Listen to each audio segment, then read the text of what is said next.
दुर्दैवी आहे ती घटना, खरोखर भयानक आहे घटना। एक मुख्याध्यापक शाळेचा जो 1ली ते 4थीच्या मुलांना शिकवतोय आणि तोच त्या शाळेमधल्या एक शिकलेल्या मुलगी 5वीत गेलेली आहे, तिच्यावर नको त्या पद्धतीने दृष्टी ठेवतो, तिचा पाठलाग करतो, तिला त्या पद्धतीने भावना हे होतील याप्रमाणे वागणूक करतो, तिला गाडीवरनं 2-3 वेळा घरी आणून सोडतो। त्याच्यानंतर कोण नाही आहे ह्याचं बघून तिला परत एकदा गाडीवरनं घरी आणून सोडतो। कुलूप काढल्यानंतर मी घरी येऊ का म्हणून विचारतो, आत आल्यानंतर तिच्यावर अतिप्रसंग करण्याचा प्रयत्न करतो।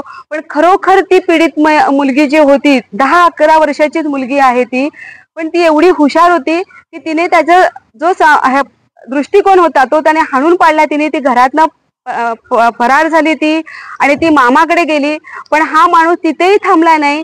तिथे 3-4 घरांमध्ये विचारलं की ही कुठे गेली ती मुलगी, आणि तो मामांच्या घरापर्यंत पोहोचला।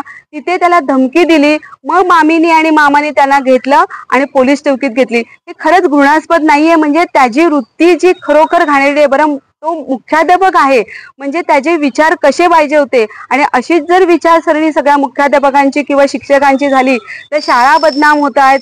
त्यामुळे जिल्हा परिषद शाळांना आधीच गळती झालेली आहे, त्या या पद्धतीने जर केलं तर अजून गळती राहतील। बरं, मी एक आहे पदाधिकारी एका पक्षाची, पण तरी सुद्धा आम्ही जे काय इथे आता उपस्थित राहिलेले आहोत ते सर्वजण एका चिमुरडीवर झालेल्या अत्याचार जो झालेला आहे त्याच्यावर वैतागून, त्याच्यावर पूर्णपणे राग धरून इथे आलेलो आहोत। आम्हाला पूर्णपणे न्यायव्यवस्थेवर विश्वास आहे की ते पूर्णपणे मुलींचा विचार करून, तिने जे काय बाईट्स दिलेले आहेत त्याचा विचार करून, ती प्रसंग जो काय घडलेला आहे त्याचा क्रमवारी विचारात घेऊन त्यांनी जो काय आज अर्ज टाकलेला आहे जामिनाचा तो फेटाळतील, याची पूर्णपणे आम्हाला अपेक्षा आहे याच्या न्यायालयाकडनं।